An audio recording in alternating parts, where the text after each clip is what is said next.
Welcome to the Boldest You podcast. I'm your host, Carrie, and I'm thrilled to bring you real conversations with bold women and men.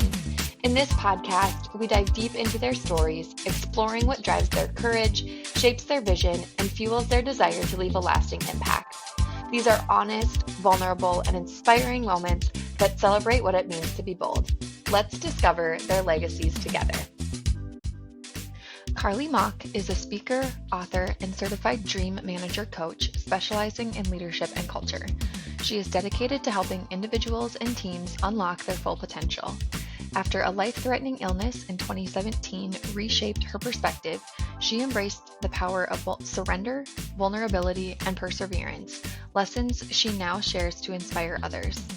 As the founder of the Dream Project, Karli partners with organizations and college athletics programs to build cultures of engagement, purpose, and peak performance. Her book, Battle to Breakthrough, serves as a beacon of hope for those facing hardships, encouraging growth through adversity. Passionate about leadership, mindset, and holistic success, Karli empowers others to dream boldly, lead with purpose, and create lasting impact. Welcome, Karli. Let's get into it. Hi, Karli. Welcome to the podcast. I'm so glad you're here. Oh, I'm so happy to be on. Thanks for having me. Yes. All right. Well, we're going to jump right in. So can you share a time when you've had to be bold? Oh man, I always think like people are waiting for like the giant answers, and I honestly, when thinking about it, wanted to go with one of what seems like a smaller one, but really was a huge catalyst for me to where my career has gotten now. And I think that was the time where I basically blindly applied to speak at an event that I had never even attended before. And somebody had encouraged me to do that after just hearing some of the health struggles that I had been through and just hearing me say that I had kind of a desire to just help other people through those. And they're like, you should just throw your hat in the ring. You never know what's going to happen. And I applied to speak in like May. And probably 4 months later, I got a letter in the mail. It was like, you're speaking next month. And I'm like, I have no idea what I even wrote on that application. So could you send that back to me? And so it was kind of this blind leap of faith of spiraling me into a career, 3-4 years later that I didn't even know was going to exist. And so I'd say that was one of the bigger catalysts, but seemed like a smaller moment of bold. Yeah. Oh my gosh, that sounds like a bold moment. Yeah. Putting your name in the ring for public speaking, I'm gonna guess most people would not put their name in the ring for Yes, that. Um, absolutely. So yes, let's go back a little bit. Let's start. I know you had started your career in a more sales-driven role. That's Mhm. very different than what you do today. So I want to Yes. start there and talking about what originally drew you to a field of sales, but also it's probably more of a people field, right? You're connecting with people. Yep. So what originally drew you to that type of a career in a more corporate setting? Yeah, you're dead on with the people part. Like that to me is something that I have always loved. I'm an extrovert through and through.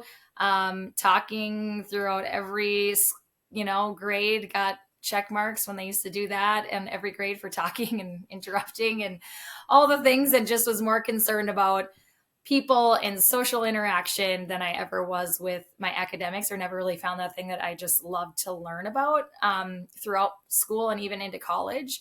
And so, honestly, in college, I wasted a lot of time and a lot of money not knowing what I was going to do. And it felt like everybody around me just knew exactly what they wanted to do, or they had this clear path or direction they were taking.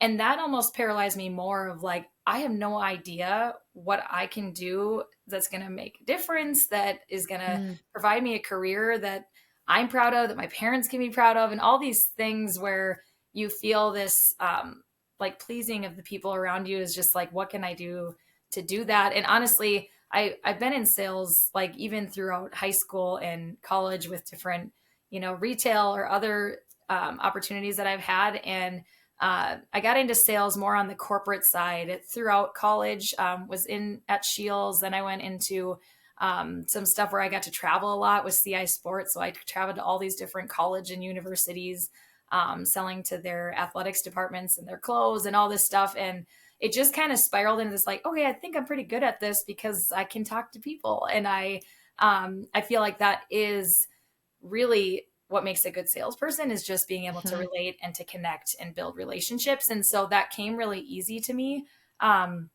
Just in a natural way, I guess, and then had an opportunity to get into a very large corporation after I was traveling and doing all that. And so it kind of led me into that career where then I let it kind of take up my whole life. And it took up a lot of my identity, where I put my worth in. Um, Hmm. Looking back, I didn't realize that at the time, obviously. Now looking back, it was just all this like, well, I never really loved college, wasn't the best student, but like I can make my parents proud if I get all these, like just weird Yeah. things that we do to ourselves. And it really sent me down this spiral of just chasing titles and advancement and more money and all the things that we get so easily trapped into, tying our worth to. And that's kind of where I took another bold pivot, I guess, after about 8 years in that corporate setting. Yeah. I feel like you and I, a lot of times when we connect, whether it's over coffee or on a Mhm. walk or something, have talked about that purpose that comes from our careers and how it's really easy to get wrapped up into our career becoming our identities. And Yeah. that's where we're naturally going to achieve things, especially when, yeah, we're building up that corporate ladder, we're climbing it, we're achieving all these things. It gets so easy to, that becomes a big part of it and we don't even realize it. Yeah. And something I think from the moment that I've met you that I've really respected about you is that in this phase of your life, I would say your career is still important to you, but it's not who you are, it's just what you Mhm. do. Um, and you have all of these other things like your family, your faith, um, all of these other things that make up you, but that your career now gets to fuel that part of you too. So, as you were in that corporate world, I know that's when you started a family as well. Mhm. Where was some of that impacting, like, did starting a family impact like that identity shift, I guess, when you were at that corporate setting? Yeah, honestly, it didn't as much as I thought Okay. it would. And again, looking back at it, I was so in it that I couldn't even see anything else outside of it. Like, this is my career. And a lot of times we feel like our career is our purpose, but really it's like our purpose, our gifts we bring to the work that we do. And so Hmm. I I definitely blurred that line. It was like that career, that title, that company even was like my purpose. It became like that's Hmm. my purpose. And that was so not it. And yes, I was still using my gifts and talents to do well there for them and to make myself money. But other than that, it was not serving anyone until, I did have Dawson and we struggled with infertility for quite some time prior to that. So, yes and no to that question, because yes, it did bring Yeah. me, I think, suffering through that trial as a newly married couple. I think for us was something that made us truly value every part of pregnancy. I just Mm. don't know that I would have slowed down enough and would have been truly grateful enough to even be pregnant in that season and that stage of my life, really, Mm. had we not had a more challenging time to get there. And so it Mm. really did bring a lot of that purpose in more of a fulfilling way than I'd ever felt before. But it did not stray me from thinking that this career was still like my purpose and like this is Yeah. where I needed to be until really like a year later when, my whole world crashed down. And so it took Yeah. a moment like that to really understand, oh, wait, this is not it. That's so interesting because I think, again, as someone who doesn't have kids, I think there's this in my mind where I'm like, okay, yeah, starting a family someday, like that will be when this shifts. And Mhm. I think it's really almost reaffirming to hear that that's not necessarily true, that Mhm. um that sometimes like we have to do that work. The moment isn't going to change having to do the work. There's still going Yes. to have to be that work that we do to recognize that yes, our career is not everything. And it's also, I don't want to make that sound like we can't be proud of our careers because again, you Mhm. and I have talked about that too, that we are proud of the work that we do and Yeah. the impact that the work that we do makes. But it can't be everything that we tie our worth to. And when we do that, because we get a lot of joy out of the work that we do, but also we get a lot of recognition for the work that we Mhm. do, and that's where that line gets blurred really Yeah. easily. And so, yes, you mentioned that a year later, your life really took a turn. So I'd love if you could share just a little bit more about that time in your life and really how you felt like that got you to where you are today? Yeah. So, like I said, it was probably about a year after I had Dawson, almost to the date, where I had been kind of shoving off a lot of health struggles that was kind of, showing its face here and there, and it would come and it would go. And so I would just kind of ignore it like any other, Midwestern person about Yep. their health. And, it'll be fine. I'll get better. I'll push through it. And then it goes away and then it comes back. And so, he was probably one when I realized this was not going away. The pain had gotten extremely terrible with no breaks in between, and the symptoms just became really consistent. And so I had to seek care, and they had referred me to GI, and I had a colonoscopy at age 30, and never thought I would do that, and was like, "What is this?" And now, like, 7, 8 years later, I probably had 30 of them. And so it's been a whirlwind since then. But a month later then, so October 2017, was diagnosed with ulcerative colitis. So autoimmune disease that'll affect me the rest of my life. And honestly, was something I had never even heard of until I sat in that doctor's office and he told me what it was. And even receiving a message like that, when you get the phone call and you're like, you need to come in, it's not on your chart, those things, like the worst case scenarios come to your mind. And Yeah. sitting in that room, he really, looking back at it, just kind of minimized it, really. uh Hmm. and since I didn't really know a lot about it, I was like, okay, well, he just says most people can just control this with meds. And he wrote me a script and we left. And I was like, okay, well, this pill's going to fix me and it's going to be Yeah. fine. And for me, that just wasn't the case. And so a lot of times I hesitate to share this part of my story, just because a lot of times I do find out through sharing it, like, oh, I'm diagnosed with that, or somebody I know just got diagnosed with that. And then they almost like panic thinking it's going to go this extreme, Sure. because it is not that common to go this extreme that quick, in the case that I had. And so it was diagnosed. And then within 30 days, I was hospitalized and, losing a pound a day, not able to eat or drink, and excruciating pain. Was probably on, IV pain medication for way too long, uh, and just trying to get by. And really, it was probably almost an entire month before I was able to leave, and be discharged. It was about New Year's Eve, I think, and then probably a week or two later, ended up getting to a point where we had to have emergency surgeries to save my Mm. life. And did 3 different surgeries from January to June of that 2018, where they completely removed my colon. Was living with a temporary ostomy bag with, my 1.5-year-old at the time. And life looked a lot different. And when you hit really, truly rock bottom, I think that is where a lot of freedom does actually live. Nobody wants to Hmm. get to that rock bottom. But when you are there, and if you have been there, you maybe can relate to that feeling of, I feel so free of fear almost. Mm. And that, I think, has been one of the biggest gifts that it gave me altogether, outside of, finding my faith, of course, and, all the other blessings that have come since. But truly having that, like you mentioned, there is more to life, right? And Hmm. sometimes it takes that really, really, really hard thing to wake you up. And that did it. That did just that Yeah. for me. And my life has looked completely different, ever since. Even though I did try to find, a lot of meaning and purpose in the work I was doing, I did go back, to my career there for probably a year and a half, 2 years almost, before I did end up, taking the leap into a little bit more purposeful work. Um, Hmm.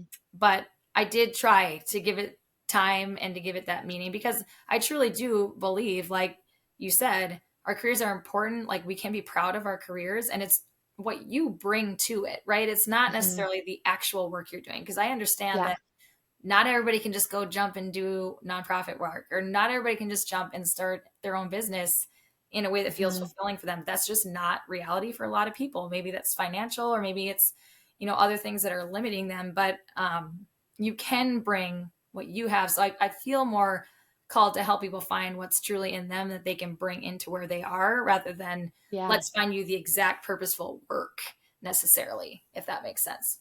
Yes, I love that approach to it. And first, just want to say thank you for sharing your Yeah. story. And yeah, everyone's story is unique. So just a Mhm. reminder for people that yeah, that was your experience, and Yeah. everyone might have a different experience. But some people might really relate to that, or if it's not a chronic illness, it's something, a different rock bottom that they have hit, or just those moments where we feel really discouraged and how we get through those things. So at that time of your life, how what did your support system look like? Of course, I know you have your husband and you had your 1-year-old, but do you feel like it was the support system that helped you get back to a place where you yeah had kind of discovered this new purpose, and you mentioned your faith. So I'd love to hear just what that Mhm. process looked like as you were going through that experience and getting back to a place where, or not back to a place, but to a new place where you were discovering this new version of Karli, and what that meant. Yeah, my husband was incredible. So, first and foremost, having him, um, especially with a young child, and we're both new to parenthood, and a year in, he's got to be full time, you know, all day, all night, every drop off, every pickup, every activity, because I'm just Mm, not there. And when I was here, I couldn't even go up to our second floor to sleep. Like I'm on the main floor, can't move, walk on my own, let alone help with the child. And so, hmm. uh, you know, I I really do feel for the people that don't have that type of support, because there never ever was a time where I felt like I never had that guilt. I never had the mom Sure. guilt. I have it now for other things. I just that came back, but like during that time, never did he make me feel like I had any other job than to Mm, heal and get better and be able to be his mom again. And so without that support, um, I don't know if I would have been able to get through as much or as easy, not easy, but as good as I did. And then yeah. we both have family here. And so that was super helpful for not just me, there was somebody there every single day. I was rarely alone at Mm, the hospital, um, which was, incredible. And honestly, I think of so many people who don't have anybody to come in, and that breaks my yeah. heart. It's a very, very low place to be on your own. And so was super grateful that I had, my sister in town, both my parents and his parents, and they're always there, and helping Taylor too, like to be able to pick up those pieces when he's feeling on empty, and still even to this day he hasn't shared a ton about his side of things and how depressed actually he got, but never showed me.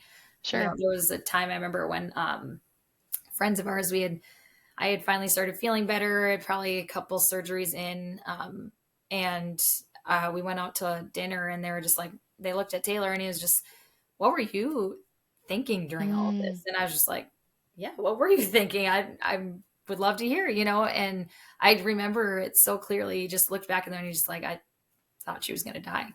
And he just said mm, it so like matter of fact that I was like, still in that midst of, okay, I still have a next surgery, I still have next surgery, all these things, because there's still a next. But once mhm. you are finished as the one who is ill, that is truly the time where you're like, whoa, like what just happened? What is my body now? My body looks a lot Yeah. different, has a lot of different ways that it can and will function. I'd lost all my hair, I lost my voice, I lost all these things that just were truly my identity, or that I had allowed to make my identity. Yeah. And so you have nothing but yourself to look at after you're done with all of the to dos of being ill. And I know I've talked to other people who've had cancer and different things, and they relate to that. Like, I got to do my chemo. Like, you're just doing what you got to do to fight and Sure. get through. And then when that fighting part is done, and you're there to like wait for the next thing to drop, it gets in a really hard place. And Mm, so to hear him kind of say that, and me not in it fully yet, realizing how bad it was really, yeah. was a very sobering thought for me, to realize, oh, you are very lucky. Like you knew you were sick, but Mm, it was just kind of hearing it from somebody else was really hard to hear. yeah. No, definitely. And, as you were talking about just his support and what that meant to you, Mhm. and your family's support, and we think about bold moments, and of course, that was not a, it was not a chosen bold moment. It was Mhm. a bold moment forced upon both of you to get through that. But I think about how we be bold, it really comes back to community. I mean, we can encourage ourselves and certainly hopefully we all can find that within us, but I think when we have a community of people that show up for us and are willing to be that backbone, to be the person who picks up the pieces as things don't go right or are just there for us, it makes it a lot easier to get through those things no matter what Mhm. it is in life. Um, and then you mentioned, yes, you got to this place where after a year and a half, 2 years, you were looking for something more purposeful, which led you to the nonprofit world. Mhm. And in my mind, I'm thinking large corporate company, nonprofit, Yes. very different. um, Very. yeah, so I would love to hear just even some of the mindset that you had to go through to Mhm. shift from, okay, I'm going to work at this type of environment to a nonprofit environment and how that change came to be. And maybe just maybe some of the emotions or the feelings that came about making that transition and what you noticed in yourself as you did that. Yeah. Yeah, I mentioned like truly finding my faith in that rock bottom. I truly feel like to answer this, it does have to go back to that, is because I really, I was like many people can probably relate, is like I grew up going to church, and we Hmm. went on Sunday and we prayed at dinner, and then I grew up and then I got to make my own choices and I fell away, and um, until I was literally begging for another chance to be Dawson's mom. And it was that Mm, rock bottom moment, Christmas of 2017 in the hospital, and watching them leave. Like, that truly was my rock bottom. And I just remember like this overwhelming feeling of peace. Like I knew it was going to be okay. I didn't know how. Um, but I just knew it. And that was that moment where I was like, this is very different than me just believing and saying I'm going to church on Sunday. Like, I truly put my trust and belief in Jesus for maybe the first time, and really understood that there's that difference, like we talk about all the time, is between believing and following. And honestly, I think that's where a lot of that freedom did come from. And it was soon after that I did get presented these surgeries that could save my life. It wasn't an ideal situation, obviously. Um, but it felt very timely, as to the point where I hit rock bottom begging for that chance. And mm, it just was like, all right, I hear you. I trust you. And it was like, ever since then has just been this discovery of my faith. And it started through just music and walking and nature, and somebody giving me a very simple devotional that just like felt very personal. And so it wasn't this overnight change. It was just this, it almost became addicting to keep pursuing what this could be and finding more purpose outside of myself.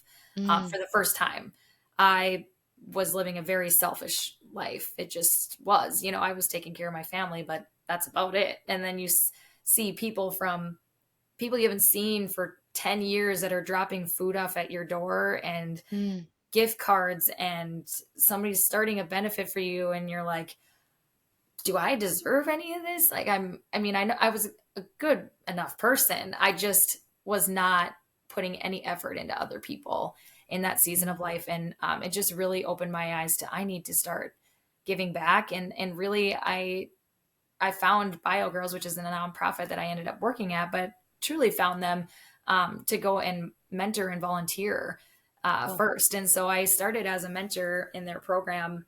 And quite honestly, like, their program, the girls, the messages were exactly selfishly what I needed in that exact moment in life. And just in this, I don't know, I just had this, like, the goggles were off, this like film was off over my eyes for the first time. It just felt like I could see clear, and it just felt very guided. And I've felt like that ever since. So from probably the first few weeks I was mentoring there, I was like, I'm going to work here one day. Cool. I just had that feeling. And, a year later, it was another one of those God moments where I'm journaling and I'm asking, like, I'm reading this book called Super Attractor at the time, and a lot of it's about manifesting, but she talks like, if you're a person of faith, then that's prayer to you. And so really was teaching me how to pray by Mm, even talking about manifesting, because truly, if cool. you're a person of faith, that really is what you're doing. And really not even knowing it at the time. And so I'm writing like, God, please give me a clear sign. I am trying over here at this corporate gig and it is not working.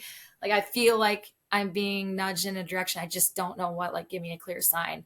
And in this book, they're like, make your requests so specific. And Mm. I asked for a purple lotus because that kind of became my symbol after coming out of all my surgeries and overcoming, and just that lotus flower meaning of it only blooms in the mud and in the thick of things. It just has become my mantra. I even have a tattoo of it. And it was probably a week later, I was at a community event, and somebody I was talking to, I was like, oh, I'd love to learn more about your nonprofit. She handed me her business card, and it was a purple lotus as their logo.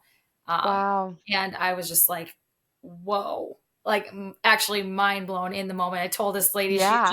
she's probably like, whoa, you are insane. Honestly, like it could have been within a week that Missy, the founder, had called me and asked me for coffee. And she's like, what would it take to have you come work here? And I was like, Wow. well, obviously nothing, because I, you know, Yeah. Yeah. it was just so clear. I just have been, I feel very grateful to have had such clear direction Hmm. ever since. And so I don't know what that is. I don't know if that's Cool. just, finally awakening to my faith or just being slow enough to hear it. I'm not sure. But it's just been like purposeful events like that ever since. I love so many Yeah. things about what you Yes. just said of that sign, and I love that concept of like be very specific in that ask, whether it is Mhm. you're praying because you're a person of faith or manifesting, whatever that looks like. But I think I can get in the habit of just being like, I don't know, you figure it out. Like you Yes. know what I need, but really like, okay, what is it that I'm wanting? Yeah, I need direction. Like Mhm. give me direction, or even just to be able to sit down and yeah, recognize like I think I'm being called in a direction. I just don't know what that is. Like Yeah. give me a sign or show me something. Yes. And then how cool for that to be on a business card. Like what a moment. Yes. I probably would have done the same thing and been like, I was like I jaw have to tell dropping. you. This lady is probably seriously to this day being like, this person is nuts. But I mean, it's No, just wild. yes, I think those are the moments where you just have to share that story because it's so cool, Yeah. those moments. And then to be able to, yeah, get that call from Bio Girls. And I similarly, I've been a part of their programs, and I think yes, the content is for the girls, but I think as mentors, we need that content just as Absolutely. much. Uh, Absolutely. every time I'm leading a lesson or working with a small group, I'm like, oh, I probably needed to hear that today. Yep. And it's just very cool how, yeah, being able to work for an organization like that, I'm sure you were surrounded by that energy more, and that Mhm. is a different environment than corporate America and those things. And going back to the like what you bring, so do you feel like you were bringing the same things in that corporate environment to Bio Girls, or do you feel like some of how you showed up at in those settings changed as you changed environments?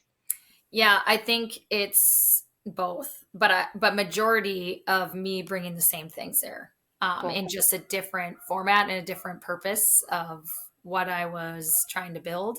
Yeah. I had much more passion and fire behind what I was doing because it actually meant something, and Yeah. so there was this deep desire to do really well because it was something bigger than making me a paycheck, for the Yes. first time that, to build a mission rather than build your bank account is something a Mm, little bit more purposeful behind, just the way that you show up. And so, but I really did. I remember even like meeting with the board and doing the interviews. And I was like, listen, I'm just going to be honest with you. I am not going to be somebody who's just going to open some magazine and look at all the sponsors and cold call these places. Like, if you trust me enough to do it my way, like mm, hire me. But if you really want somebody to do that kind of stuff, please hire somebody else, because I really felt it very important to just be who I was, which is very much more that relational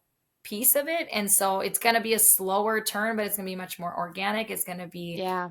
people bought in because they feel like they are a part of the mission, and that's truly what it did become. And it just to be at a place where much smaller. So I mean, hundreds of thousands of people to down to like six. And so, Yeah. when I'm trying to hand something off to a department, there is no department. And so the job itself really gave me the skills that I needed to get to where I am now. And a lot of times that Cool. is when we are wondering if we need to take a leap or if we need to try something else. I don't feel qualified yet. It's like, no, you get to learn those things and you get qualified within it so that you can be set up to do whatever God has planned for you next, or, whatever Hmm.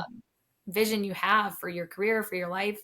And that I'm super grateful for the experience that I got over about 4 years doing that type of work and truly being a part of building um, from the ground up of just what could this look like. And she Cool. really empowered me to be able to do that alongside some really awesome ladies who are very creative and just a big part of my life now. And so the people in general, that was very purposeful as well, of just they were meant to be in my life 100%. Very Yeah. cool.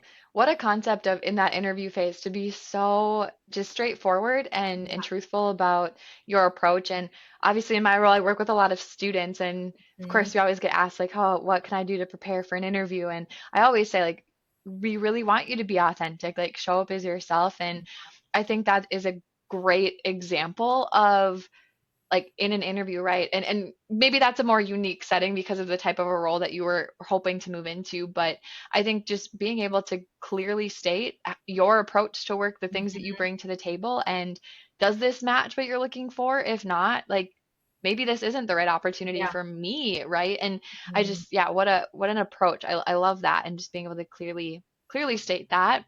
Mhm. And a big part of your story that we haven't talked about yet is adoption. You adopted Yes. your second son, and I think adoption is one of those things that, truthfully, I don't know as much as I could about it, and I think it isn't as talked about as much as a path to parenthood. So I'd Yeah. love to hear your experience with that of bringing a new member into your family through adoption. Yeah. Yeah, we like I mentioned before, struggle with infertility. And so probably about it was almost a year after that first surgery, I had started to feel better. I was getting healthier, getting nourishment back in my body, so feeling stronger and all these things. And we were like, all right, I think maybe we need to go back to reproductive health, see what our options are, make sure everything, all the testing looks good, that we could maybe pursue building our family and making Dawson a big brother. And so we went back and ran a test where they put dye kind of through your system, which I've done it before. And it didn't hurt at all, just to see if like things are blocked. And so I didn't expect it to hurt. And that time I went back and it was very painful, and they Mm, stopped the procedure. And um, he told me right then and there, like I didn't even have to wait. He's like, this is not a great sign. It's wow, likely that your fallopian tubes are blocked, and that's why the pain is there, because the dye couldn't sure. get through. And I just like bawled right on that procedure table. And he hadn't even had the clear answer yet, but he felt like he needed to tell me right then and there. And it was probably another week later till I got the actual phone call, and it was solidified that that is what happened. And throughout those surgeries, that saved my life, then it allowed me Hmm. not to bring another life into the world. And so it was a very hard thing to wrap my head around. A lot of guilt Yeah, set in, of as though I didn't really have the choices, right, to make those surgeries, but kind of did. Like I could have tried something else. It's all those things in sure. my head of Yeah. just like, this is on me now that my husband doesn't get to have another kid, and my oldest is Mm, not gonna be a brother. And that was all I knew as well. Like we hadn't even talked about adoption. We never brought it up before.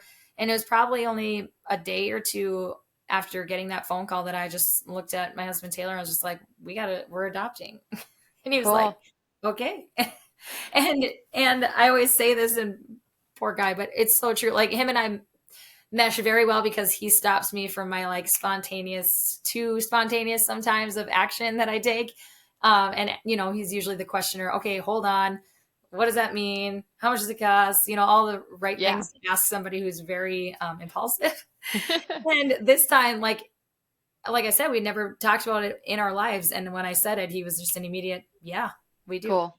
And so it was just this very clear, all right, I'm calling places in town. And we met with an adoption agency probably that next week. And, Mm, she was very upfront of just like, this can take 3-4 years before you even get at the top of the list. And, wow. in your head. And if anybody's been through that waiting season of growing your family, it's like you're doing the math of how old will Dawson be before I even get, Yeah. just all these things go through your head. And she had suggested that we could start our own website or Facebook page and try to connect with a birth mom on our own. And that had kind of been something that has been happening more often. Okay. And so we decided to go that route and created a Facebook page, and we just kept sharing normal stuff about our family. And when we were in family holidays, taking videos of what that actually looks like. And every time we'd post, like 50 to 100 people would just share it and over and over. Wow. And it was just this like incredible community of support that we had. And throughout probably even just a couple months of doing that, we had met with multiple birth moms. It didn't end up working out with a couple of them for different Mm, reasons. But like right away, like we were wow. starting to. And so anybody who's thinking about, or maybe even is on a list and has thought about doing that route, like I highly suggest it. It is very vulnerable. It is very, Hmm. um, hard to do if you're somebody who's not very open. But me leading up to that year, I had become clearly an open book. And so that Yeah. was very organic next step for us. And so it worked for us. But we ended up getting connected to now Simon, his birth mom, through a friend of mine from high school. And she just messaged me and said, hey, I have a friend who, she reached out to me and asked if there was any agencies that I knew of in town. And Mm, I told her I didn't know any agencies, but I knew somebody looking to adopt. And so we had connected with Simon's birth mom right before the pandemic hit. And so met in a wow. coffee shop in that eerie time of nobody's around and chairs Hmm. are flipped and, all these things. And we met with birth mom and dad. And that night she messaged us and was like, we want you to be Mm, to parent our child. And so it was probably February of 2020. And then he was born in June. Um, wow. and so we have an open adoption, and we have yet to kind of connect together in person. I think that's just more beneficial for Simon when he's older, is why we really felt strong to have it open for when he can understand and he can see Sure. that himself. And so for us, it's just open communication where we send pictures, we check in Cool. and all of that. So yeah. Amazing. And what a cool just reflection on when you were sharing those moments of your faith, right? Of what you thought was gonna happen and then it's looking completely different, but Yeah. such a beautiful story that comes from that. And Mhm. also I'm sure the lack of control you had, or the Mm. lack of control you had through all of that of, Yeah. okay, the acceptance of this is what we're going to do, and your Mhm. husband being on board with that. And so many times where, yes, of course you want to take that time to grieve what you were expecting, but Yep. also the beautifulness of being able to say, okay, well, God is showing us a different path then. Yep. And what does that look like? And even to just, yeah, how that person found you. And yeah, adding Simon to your family, which it's been Mhm. fun. And the time that I've gotten to know you, just see how you are with your kids Yes. and their growth, and all the videos that you guys have in your car, them singing, and Yes. it's so fun to see that. But yeah, I think hopefully that if someone is thinking about doing the same thing or pursuing adoption, that gives them just an ounce of encouragement, Yeah. that it can lead to something really beautiful, even if there is that waiting time, or Mhm. they're just in that phase. It's Yeah. really cool just to hear that story. Yeah. He rounds out our family perfectly. He's just like the Amazing. exact energy that we needed in our family. Can't imagine Oh, it without him. I love that. Yes, you guys, you do have such a beautiful, beautiful family. Oh, thank you. And we haven't talked about you being a business owner yet. Yes. Yes, and so going from the nonprofit, Yep. I remember, I think it was at a coffee shop, and you were Yes. like, I think I'm going to start my own business. It's going to be the dream project. I'm going to pursue this dream manager program. And I was like, this is the most incredible thing Yes. I've ever heard. So tell us more about the dream project, which is the company that you own. What led you to, or what inspired you to pursue Mhm. this, and the work that you do now? Yeah, I remember the exact coffee shop and exact seat we were sitting in, all the things. And again, it probably was that stirring in me for probably a year before I even took that leap of, because I didn't know what that clear direction looked like. I just knew there was something stirring again of like, there's something more, there's something that has been building in you and the skills and the things that you've endured that's going to take you to a little bit more fulfillment and impact. And at the time, I was thinking that's crazy because I loved what I was doing, truly loved what I was doing. And you talk about grieving a past version of you or grieving what you thought your life would look like, right? That is a real thing. And Mm. grieving a mission that truly changed your life and then had the uh, just blessing of working there and having that a part of your work really, really was hard. That's probably one of the hardest things I've ever done, Yeah. honestly, is to leave a good thing for a good thing. Because a lot Mm. of times we know so clearly when the writing is on the wall and it is time to go, right? Like we're like, Hmm. it's been time for a while and finally I have courage to go, right? Yeah. This was not that situation. And so it was really, really hard and exciting at the same time. And similar to how my husband offsets me when I was telling him that I was like, I know speaking has something to do with it. I've been speaking a lot kind of over that 4-year period with being at BioGirls and having opportunities to kind of do things like this, where sharing my story Yeah. um, and seeing the impact and the hope that that can bring through to other people who are going through something. I knew there was something to that, and I didn't want it to be just speaking because I don't love just speaking. And when I was really digging into, well, what do you love about it?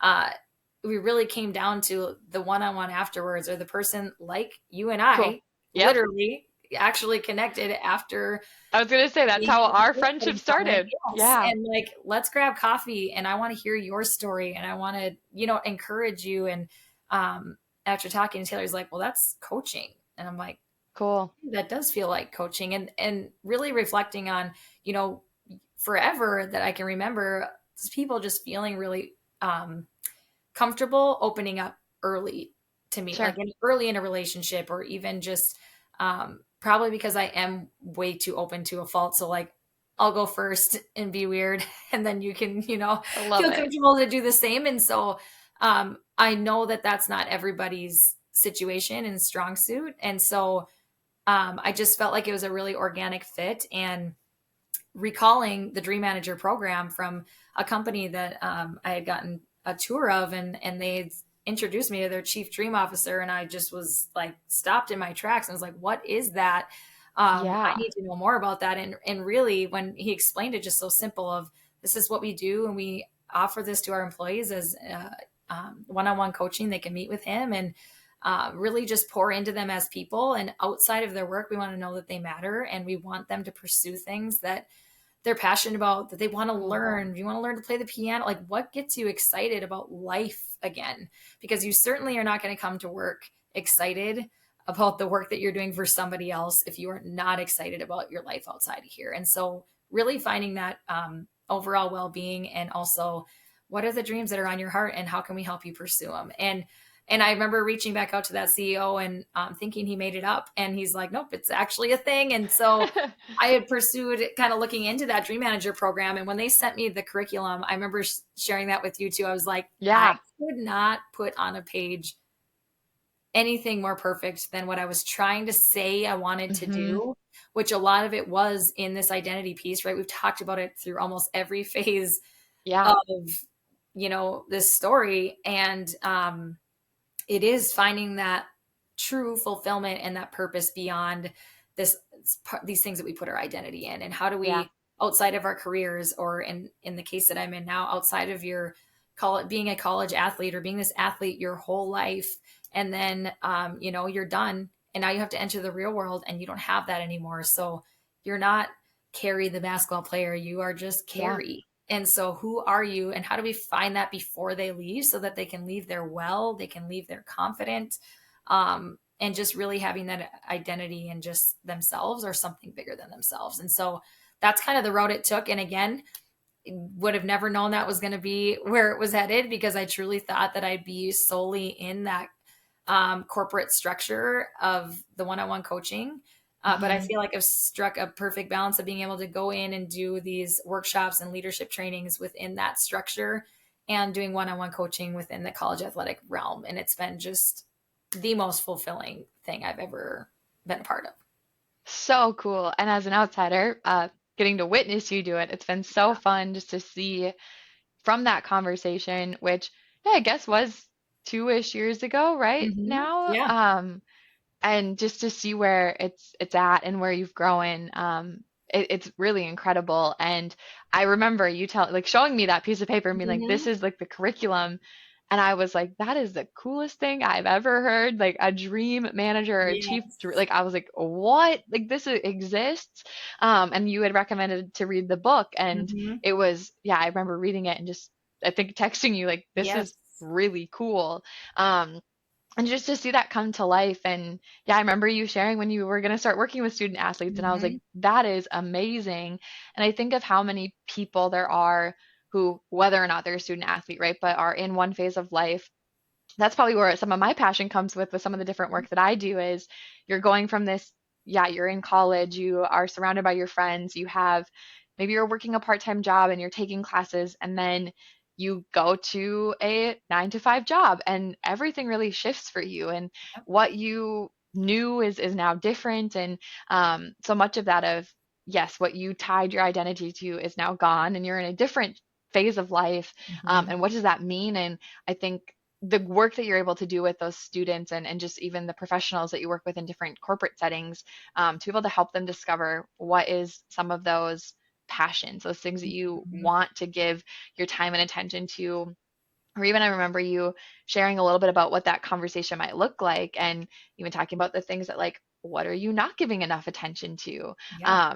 So yeah, I would love to hear you just talk, because I think other people are going to be fascinated by this concept too. Hmm. Just talk a little bit about, like, in a one-on-one coaching setting with this curriculum, what might that look like? Yeah, a lot of it. So there's another book that ties a big part into what this actual curriculum is. So it's a 12-month curriculum that they have built through Floyd Consulting. Matthew Kelly, he's the author of that book that you mentioned, which is called The Dream Manager. And he also wrote a book called The Rhythm of Life. And it really is about four key areas. And he ties that into what is consistent in the 12 months. So every single month we have one consistent part, and it is the rhythm of life. And so we talk Cool. through um, where they're at in the last 30 days since I've seen them in four key areas. So their physical well being, and that's sleep, nutrition, and movement. And then in their intellectual health, so that lifelong learner phase, are you learning things that you're excited about? This could be new hobbies, could be a language, could be a reading, could be you've always wanted to write a book. What would you write a book about? All these things to just get them outside of just learning maybe a CRM tool at work, something Yeah. that they're actually excited about again, gets their brain going again. Because we stop doing those things once we realize they're not going to make us money. A lot of times, if you would look Mm, back and like see the pattern, yep. oh, well, I'm not going to make money playing piano, so I'm just going to stop playing. And so getting back to that core of who you truly are and what you love to learn about and love to do. And then the emotional health. So, really around your relationships. And that's where we spend a lot of time, because I bet anybody listening can think of a relationship right now that is just not right, or Mm, you're feeling distant, or there's a wedge between you, or, just there's something unsettled. And that brings a lot of chaos into your life, whether you want to deflect it, ignore it, all the things that we do. You can't show up into your spaces really healthy if your relationships aren't healthy. It's just not, it doesn't work, especially as a leader. And then there's spiritual well-being as well. And so that could be fate to them, but we explain it like, do you wake up with a sense of peace and your purpose and direction for life? mm, And so I have them rated. Are you in the red? This is like alarms are going off. I am not focused here at all. Are you in the yellow? Like, oh, sometimes I'm good, sometimes I'm not. Or are you in the green? Like, I am really focused here. Like, my physical well being is very important. I am in the green here. So, in those yellows and reds, I ask a lot of questions. A lot of curiosity comes from those, and they make a small step that they're going to commit to cool. between the next time that I see them. That they're going to try to get it either from a red to a yellow to a green, or just one step closer. And so, a lot of our time in that hour is spent in that. Really, half the time probably. Um, and sometimes when it's needed, it's the whole time. Hmm. So sometimes the curriculum you don't even get to, but a lot of the curriculum is broken down into, we do go into those four fully for a month, and then outside of that we do a lot of dream storming. And so I'm asking them hundreds of questions of like, Wow. where you want to travel, what kind of legacy do you want to leave, what kind of nonprofit would you like to give back to, what's a skill that you could learn to fulfill more of your purpose, like all these different things, hobbies that you want to learn. There's a lot of aspiring pickleball players and golfers and sign language even comes, like just all these things where I'm like, Cool. that's really cool. I never thought about that. And a lot of travel and how do we save for that? So there's a whole financial component Okay. to it as well. And then we go through a personality assessment 1 month, and how that makes you interact with the people around you. We go into your virtues and values, about your character, time and energy mapping. So there's a lot of different parts of the curriculum that is really based around like leadership as a whole, I would say. Cool. And then that rhythm of life is kind of that consistent piece of it. And I love that it's both because I think to be able to be in a place where you feel good about dreaming and setting these Yes. big picture, even those financial goals, like your rhythm of life, those categories that you talked about have to be taken care of. Like those Yeah. are the basics and that's where we start. And so I love that it is both and just all the different categories you were talking about the rhythm of life. I know you did an exercise with a group I Yes. lead with doing that and I was like, oh, some of these are Yes. yellow. Like Yes. yep, have not thought about that in a minute. Or when you said, the learning aspect of, yeah, Mhm. when it's not something that's going to bring us money or help us in our jobs, we tend to be maybe more standoffish towards it. And it really opened my eyes of, oh, I used to love school. I used to love to learn these different Mhm. things or even just reading. And maybe I haven't spent enough time on that part of the rhythm of life. So Yeah.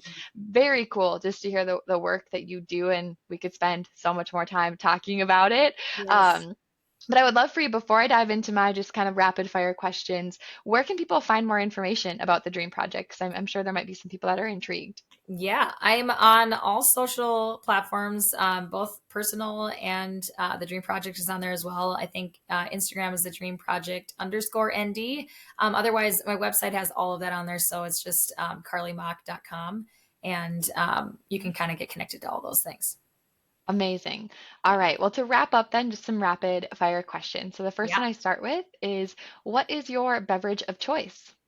Ooh, right now it's bubbler peach raspberry. Okay, I did not know that there's a peach Oh, raspberry the peach flavor. flavor. That's It's dangerous. I am oh, gonna have to try that. finally found a source. I don't know if I want to tell it on here, but there is at Target. They do have cases of it now. So, I yeah. was gonna say, because they don't sell all the flavors No, they everywhere, don't. so you gotta find the places Yes, that you really do. do. Okay, good to know. That might be as I Yes. search for the summer, and Yep. good to know. Okay, what is something that you are grateful for? Mm, I would say my family. Mm. Yeah. Yeah, they got brought up many times Yes. today, and it's so fun Yes. just again being that outsider to witness Hmm. the beautiful family that you have created is so Yeah. cool. Um, as you talked about a part of life, right? Mhm. What's your favorite way to unwind? Ooh, I love taking walks outside. And Mhm. so, my gosh, the snow needs to go away. I still will do it in the snow if it's nice and not windy, but I love my early morning walks by myself out in nature. That is like my ultimate. Yep, I'm right there with you. If my morning doesn't start with a walk, it feels Oh, off. yes, you're Yes. so off. Yep. Okay. And then the last one, if you could eavesdrop on your friends talking about you, what would you want to hear them saying about you? Oh man. You know what? I'd almost like a roast. I would just like to be roasted. I love that. I would love to just kind of hear it. I think that's I what I love would. it. Hey, Yeah. that's real friendship when you Yes. can give it to each 100%. other. 100%. Okay. Well, as we wrap up, my last question then is, what type of legacy do you want to leave? Mm. That's such a big question. It almost paralyzes people to be like, it has to be this giant thing as well, right? Like these bold Yeah. moments, this legacy, this purpose, it all feels overwhelming sometimes. But I do think, and as a mom, like a big part of that, and for me, instead of it being about like the impact that I'm making, like how can I raise them well so Cool. that maybe that they're gonna be the ones that get to change the world, you know? I Um, love that. big part of what I want to keep getting better at, sometimes in this distracted world that we're in, I am not as present as I want to be with my kids. And the more I can keep that top of mind where it's like, you grow them well to be emotionally strong and good leaders and brave and all those things, they're going to go and make a difference far that outlasts when I'm here. Amazing. I think you're already on the right path to doing that. Just all the things we talked about today and the way Yeah. that you can show up for them. So, thank Yeah. you so much, Karli, for sharing your story today. It was so fun Yes. just to hear all the twists and turns and how you got to where you are today. So, I just appreciate you for being bold and for sharing. And thanks to all of our listeners. Until next time, be bold and have a great rest of your day. Thanks again, Karli.